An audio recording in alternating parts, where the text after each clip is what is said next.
네, 전 국민이 돈에 대한 고민이 해결되는 그날까지 정승훈 CFP 하는 재무설계 지출관리입니다.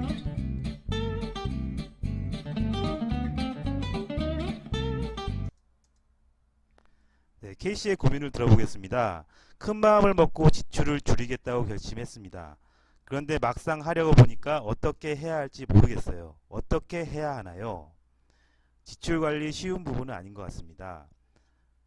지출을 줄이려고 많이들 노력을 하시고 가계부도 쓰시지만 막상 보면 잘 줄여지지 않는 것이 지출인 것 같습니다. 자, 이번 시간에는 바로 지출을 어떻게 줄여야 하는지 한번 살펴보도록 하겠습니다. 먼저 이런 질문을 드리고 싶습니다. 왜 지출을 줄이려고 하는가? 왜 지출을 줄이려고 하십니까? 네, 당연한 질문일 수도 있습니다. 지출을 줄이면요, 당연히 저축이 늘어나고요. 저축이 늘어나면 당연히 목돈이 생기겠죠. 자산이 증가하고 그러면 원하는 목표를 달성할 수가 있습니다. 결국에는 우리가 지출을 줄이려는 행동은 바로 목표를 달성하기 위해서 지출을 줄이려는 겁니다. 그렇다면 지출 줄이기를 먼저 할 때 가장 먼저 해야 될 것이 뭘까요? 바로 목표를 세우는 거죠. 어떻게 지출을 줄이려고 하는가? 네, 계획을 하고요. 실행을 하고 점검을 하는 과정이 필요합니다. 먼저 계획하기는요, 바로 지출 계획을 세우는 겁니다.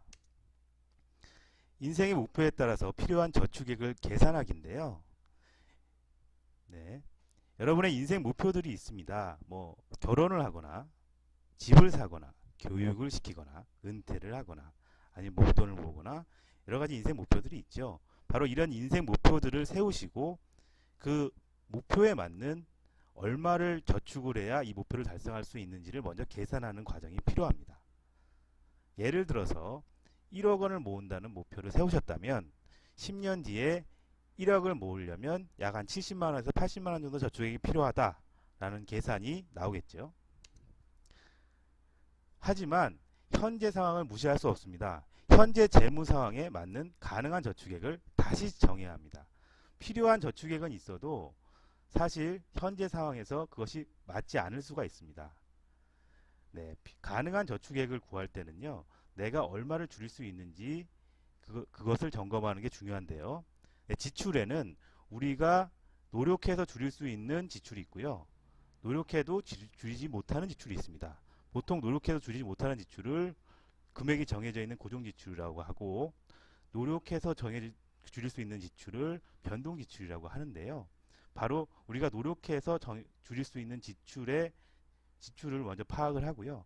그래서 얼마를 줄일 수 있는지 그것을 파악하는 것이 중요합니다. 바로 그것이 현재 재무 상황에 맞게 가능한 저축액을 정하는 거죠.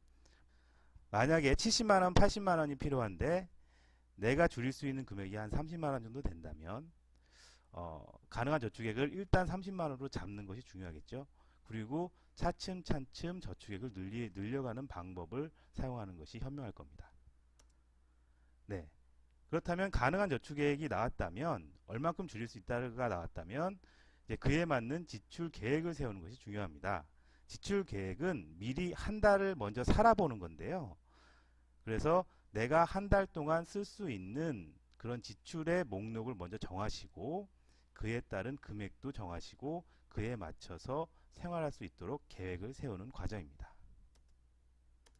네, 지출 계획이 정해졌으면 이제 지출하는 부분이 남았겠죠. 바로 실행하기입니다.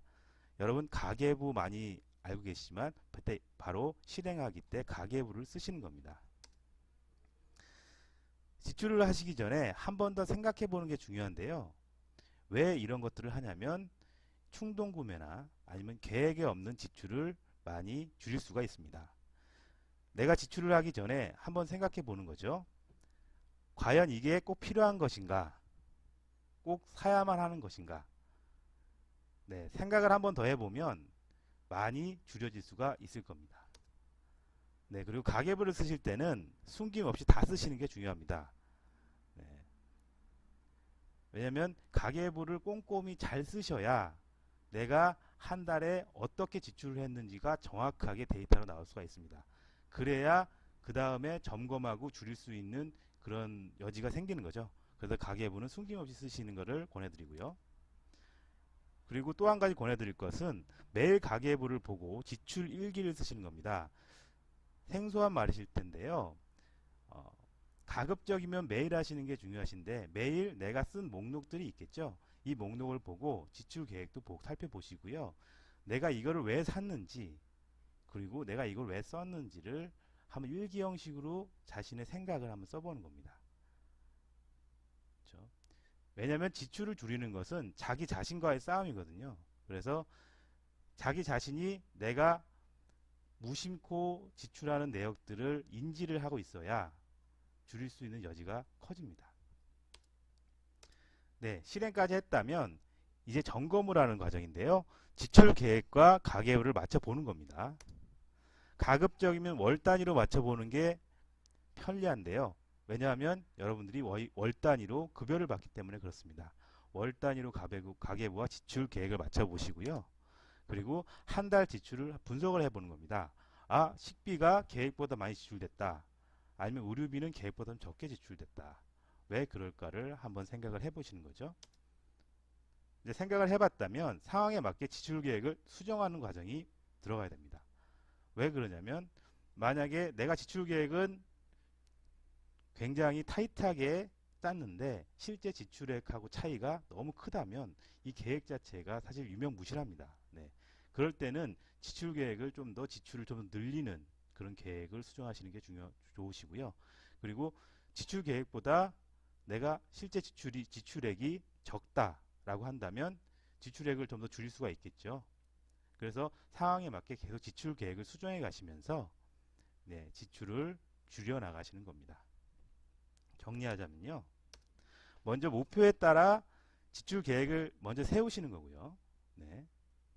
그리고 지출 계획에 따라서 가계부를 꼼꼼히 쓰시면서 지출을 하셔야 되고 그리고 지출 계획에 따라서 점검을 하고 또 맞춰서 수정을 해 나가는 겁니다.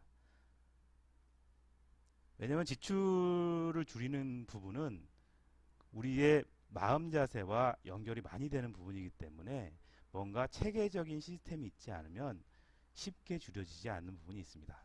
네, 여러분들 지출을 많이 줄이셔서 저축도 많이 하시고 네, 그래서 원하시는 목표들 다 이루셨으면 좋겠습니다. 네, 지금까지 시청해주셔서 감사합니다. 더 좋은 내용으로 찾아뵙도록 하겠습니다. 저는 한국희귀센터 센터장 정승훈 CL이었습니다.